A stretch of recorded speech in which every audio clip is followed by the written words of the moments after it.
Hey, welcome back to Score on Business. And before we took the break, yes, Jacqueline, you were talking about kind of people not understanding what all is involved in doing Facebook. Yeah, well, just in social in general, and that's one. And I only bring that up is because that is such a big component of marketing today. Is the social piece. It's by far not the only, but so many people tend to. Yeah. You say marketing, they think immediately social, but for social media to be truly effective for any brand, it takes time, engagement, social listening, moderating those comments. You know, you see people, they have all these comments and the brand never jumps in there and comments back. And so your customers get frustrated. So all that to say, marketing takes time. It's a learning process. It's a two-way street. It's not you yelling at your customers with a megaphone. It's a conversation, a dialogue that you want to create. That makes a lot of sense. So let's touch bases back to the 6 years you've been in business and things you've learned or things you would share with folks who are not quite as far along. Well, you know, just going back to syncing up with some type of support, be it a pathway or NBIC, and then having a tribe of your own. You know, NAWBO is another association that I'm a part of. That's National Association of Women Business Owners. I started with them in 2011 and then worked, you know, on the board and ended up being the president, the first African American president of the chapter.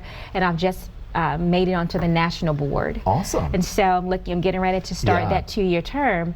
And so again, that's one of those resources that has been essential to the growth of my firm. Right. That's where I met a lot of the team members that help me execute work daily. And they're where I go when I need that pick-me-up, because sometimes it gets it's overwhelming to be in business. And you know, there are a lot of course, SCORE is and SCORE, there for of people. course. And the state has I never can remember the name, but the state of Tennessee has, you know, business assistants. Oh, absolutely. Oh, yes. 11 or 12 cities around the state.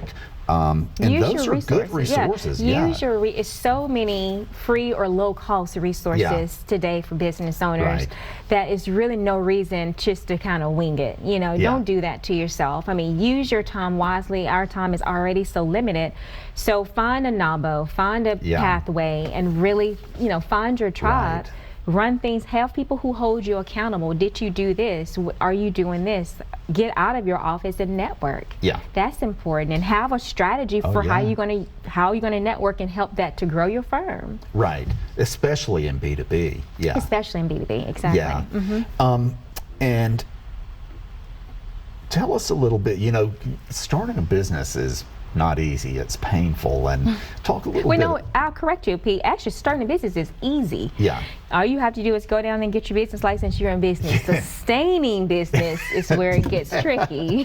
Yeah. So talk about kind of mindset and, you know, sticking with it when the going gets tough. Well, I think there's a certain appeal to owning your own business. You think you're going to own your own schedule and that you can get loosey-goosey and do what you want, and that's really not it. Not if you want to be successful. No, when people say, I want to be in business for myself so I'll have more time with my kids. No, it's not as that. No, well, it's different type of time. Like, you know, I have a 12-year-old Abigail. Most people know Abby. She's with me all the time.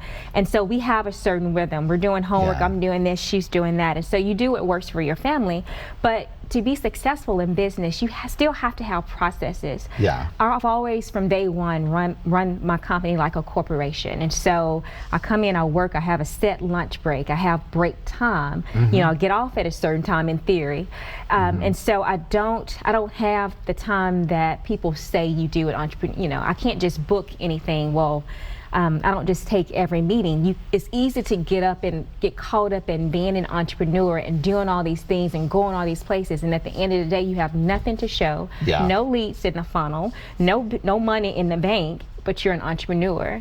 And so it's not something to, it's not a tag that you want to wear just for the prominence of it. If you're going to do it, you have to own it and do the steps it takes. And Jacqueline, that makes a lot of sense. Thank you for being here. And ladies and gents, we are out of time today. We'll see you next week. Bye now.